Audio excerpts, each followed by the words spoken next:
फिर से एक बार हमारे चैनल में आप लोगों का स्वागत है। आज हम आप लोगों के लिए फिर से एक नए इम्पोर्टेंट क्वेश्चन लेके आए हैं। और एक बात मैं बता दूं कि जो हमारे चैनल को सब्सक्राइब नहीं किए हैं कम से कम सब्सक्राइब कीजिए, कमेंट कीजिए, शेयर कीजिए, जिससे और सभी विद्यार्थी का भला हो सके और वो सभी विद्यार्थी एग्जाम का अच्छा से तैयारी करके अच्छा नंबर ला सके।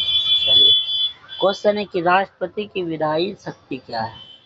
राष्ट्रपति की विधायी शक्ति का संबंध संसद और विधायिकी कार्य से है।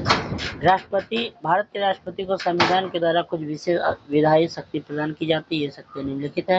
ये शक्ति के बारे में हम लोग जानते हैं। देखिए, सबसे पहले कि संसद का सत्र बुलाना या स्थगित करना या भंग करना, ये पहला उसका शक्ति है कि राष्ट्रपति लोकसभा और राज्यसभा के सत्र बुलाते हैं, उन्हें स्थगित भी कर सकते हैं और लोकसभा को भंग भी कर सकते हैं। ये पहला शक्ति हो गई। फिर देखिए, दूसरा शक्ति आपका हो गया अभिभाषण, एड्रेस टू पार्लियामेंट। हर साल संसद पहले सत्र में आमतौर पर बजट सत्र शुरुआत में राष्ट्रपति दोनों सदनों के संयुक्त अधिवेशन संबोधित करते, जिनमें सरकार की नीतियों और कार्यों रूपरेखा प्रस्तुत करती है। ठीक है। उसके बाद देखिए तीसरा कार्य ये है कि विधेयक की मंजूरी देना। संसद द्वारा पारित समान विधेयक या संविधान संशोधन विधेयक को कानून बनाने के लिए राष्ट्रपति की मंजूरी जरूरी होती है। राष्ट्रपति के पास 3 विकल्प होता है। पहले विधेयक को स्वीकृति देना, विधेयक को वापस भेजना, ठीक है, या विधेयक को लंबित रखना, है कि नहीं। ये तीसरा पॉइंट में आप लोग जानेंगे।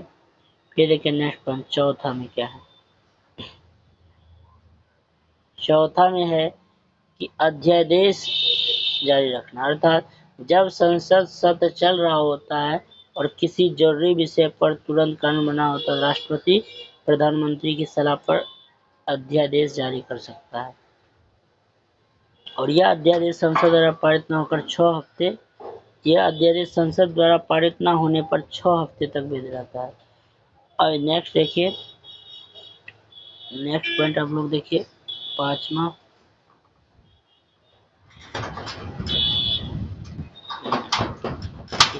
पॉइंट आप लोगों के लिए है नामांकन की शक्ति। राष्ट्रपति दोनों सदनों का नामांकन कर सकता है। राज्यसभा में 12 सदस्य को नामित कर सकते हैं जो कला के क्षेत्र में, साहित्य के क्षेत्र में, विज्ञान के क्षेत्र में, समाज सेवा आदि क्षेत्र की योग्यता रखते हैं। ठीक है। और 2 है, लोकसभा में 2 एल्गो इंडियन को सदस्य को नामित करने की शक्ति पहले थी, अब हटा के 104 संविधान संशोधन को हटा दिया गया है। अब फिर है मनी बिल अधिकार। मनी बिल कोई भी धन विधेयक के स्पीकर के प्रमाणन के बाद पेश होते हैं और लेकिन उसे कानून बनाने की अंतर्राष्ट्रपति की स्वीकृति अनिवार्य होती है। ठीक है। उसका नेक्स्ट पॉइंट देखिए। कहने का मतलब ये हुआ कि राष्ट्रपति की विधायी शक्ति संसदीय प्रक्रिया का अभिन्न हिस्सा होता है, लेकिन यह अधिकांशतः प्रधानमंत्री मंत्रिपरिषद की सलाह पर आधारित है। राष्ट्रपति विधायक कार्य एक संवैधानिक संरक्षण और औपचारिक का प्रमुख भूमिका निभाते हैं। ये आपके कुछ राष्ट्रपति से रिलेटेड इम्पोर्टेंट शक्ति थे, तो आप लोग जरूर इन्हें लिख के याद कर लीजिएगा। और ये क्वेश्चन आप लोगों के लिए काफ़ी वीवीआई है और हम आप लोगों को वही क्वेश्चन बताने जा रहे हैं जो बहुत इम्पोर्टेंट हो और इससे बहुत सारा ऑब्जेक्टिव भी बन सकता है और सब्जेक्टिव तो है ही है, 2 नंबरिया भी होगा, 5 नंबरिया भी होगा। तो इस टाइप से आप लोग ज़रूर सारे क्वेश्चन को लिख के याद कीजिए। हम आपके लिए इसी तरह नए वीडियो लाते रहेंगे। लेकिन आप लोग हमारे चैनल को सब्सक्राइब नहीं किए तो सब्सक्राइब कीजिए और शेयर नहीं किए तो शेयर किए, लाइक नहीं कर रहे तो लाइक कीजिए, नहीं कर रहे कमेंट कीजिए और जो भी क्वेश्चन में डाउट हो तो हमें आप जो है मैसेज कीजिए और हम आपके लिए इसी तरह नए वीडियो लाएंगे। तो आज के लिए इतना ही रहेंगे। धन्यवाद।